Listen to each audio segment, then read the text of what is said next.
Hello, my name is Lisanne Murphy, and I am applying to be a training coordinator in the development department. I'm really excited to talk with you today. I want to take a moment to share some of my experiences and hopefully give you an idea of what it would be like to work with me if I was involved in development.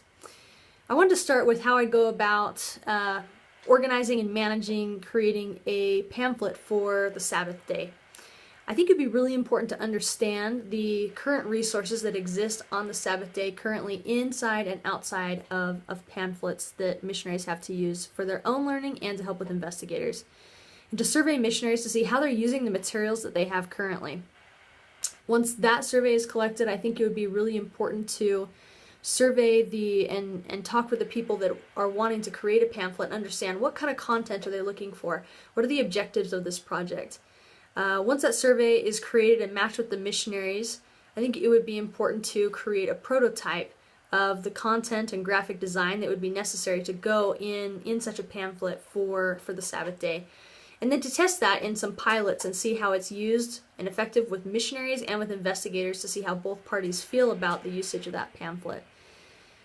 Once the pilot tests are done, research and evaluation should come in and survey the missionaries and the investigators, as well as to see if it's meeting the objectives that the originators of the project wanted to have happen.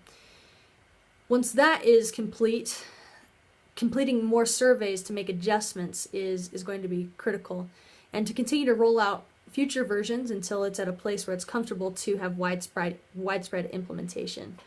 Once that implementation occurs, I think it's really critical to continue to survey the missionaries, and especially survey them a long period of time out so that novelty isn't crowding the results, but you're really getting true results of how missionaries use this resource as it's intended, not just because it's a new toy for them to use, and then to make adjustments if needed at that point.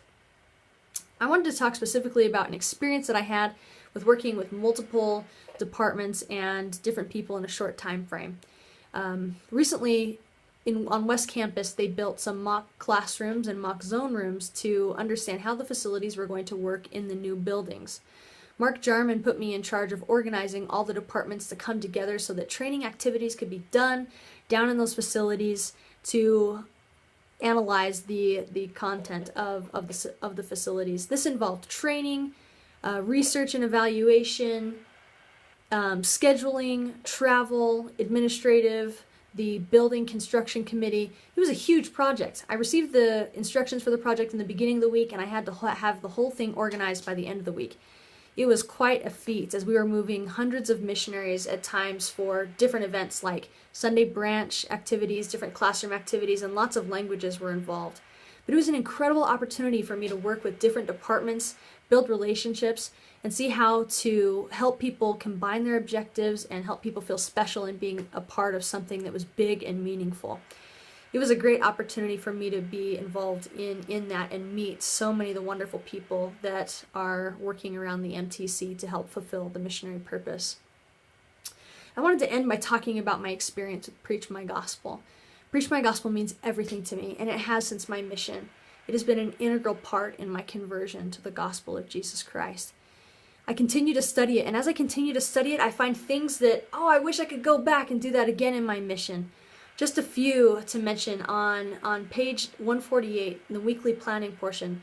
It mentions the word help dozens of times. Why didn't I see that as a missionary? I invited all the time, but I needed to help investigators come into Christ more, not just inside the lessons, but outside the lessons. Also on page 92, it talks about teaching with the converting power of the Spirit, not just the power of the Spirit. It's not enough to just have the Spirit in lessons. The Spirit has to be there teaching and changing people. That is so critical. And then lastly, on page 72, in lesson 4 with the commandments, it talks about connecting the commandments with people to a bigger picture of faith and helping people come into Christ through living these commandments. They aren't just a checklist of things to do. This is just a few of the many things that I'd change, and that I continue to find more things as I study Preach My Gospel.